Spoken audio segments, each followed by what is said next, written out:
चलिए अब घन का प्रश्न देखते हैं ना। यहां कह रहा है यदि घन के प्रत्येक कोर को चौगुना कर दिया जाए, मतलब 4 गुना कर दिया जाए, किसको? घन को। अब घन को कितना गुना करना है? तो 4 गुना करना है कोर को। इसका अर्थ है हम किसका 4 गुना कर रहे हैं? तो घन का कर रहे हैं। तो मतलब सबसे पहले एक छोटा घन होगा, एक छोटा घन होगा बच्चों। उस छोटे, पहले हम छोटे घन बनाते हैं बेटा, ठीक है। अब इस छोटे घन के कोर को कितना गुना करना है? 4 गुना करना है। ये देखिए प्रश्न था घन के कोर को 4 गुना कर दो, तो पहले एक छोटा घन रहा होगा बेटा, है ना। अब इस छोटे घन की जो एक भुजा है, मान लो एस है, अब बड़ी घन की भुजा को कितना गुना किए हैं? 4 गुना बढ़ाए हैं बेटा। तो कितना एस हो जाएगा बच्चों? 4s हो जाएगा, है ना। प्रश्न को समझना है हमको।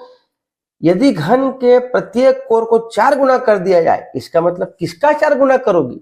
छोटा घन का करोगी। पहले घन रहा होगा ना, उसी घन का आप 4 गुना करोगे। तो मान लेते हैं जब छोटे घन की एक कोर एस है बेटा, तो बड़े घन की कोर कितनी हो जाएगी? 4s हो जाएगी।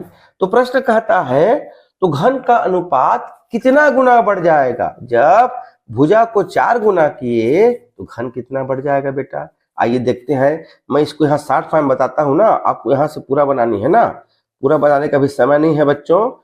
तो यदि हम छोटे घन का आयतन निकालें तो घन का आयतन क्या होता है बेटा? भुजा गुणित भुजा गुणित भुजा, अर्थात भुजा के घात 3। अब हम बड़े घन का निकालते हैं आयतन बेटा। तो बड़े घन का एक कोर 4s, दूसरा भी 4s, तीसरा भी 4s। भुजा गुणित भुजा गुणित भुजा, 4 चौक 16, 16 चौक 64। ये कितना हो गया बच्चों? 64। एक एस के घात 3। इस तरह से छोटे घन का आयतन s के घात 3 आ गया। अब बड़े घन का आयतन कितना आ गया बच्चों? 64 के घात 3। अब अनुपात निकालते हैं बेटा। तो कह रहा है 4 गुना बढ़ाए तो आयतन कितना बढ़ेगा? तो अनुपात निकालने के लिए बच्चों बड़े घन के आयतन को ऊपर में लिखते हैं, तो उसके बाद छोटे घन का आयतन लिखते हैं बेटा, या दूसरे घन के आयतन को पहले में लिखते हैं, फिर नीचे में नीचे घन का आयतन लिखते हैं बच्चों। s3 कट जाएगा बेटा। यहाँ पर कितना उत्तर आ गया? 64। तो 64 गुना आयतन बढ़ जाएगा।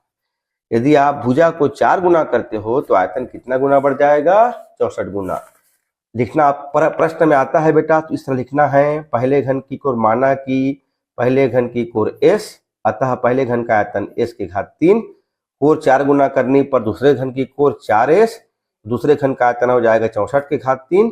इसलिए यहाँ पर अनुपात निकाले तो कितना गुना हो गया? 64 गुना हो जाएगा। इस तरह से आपको बनानी है।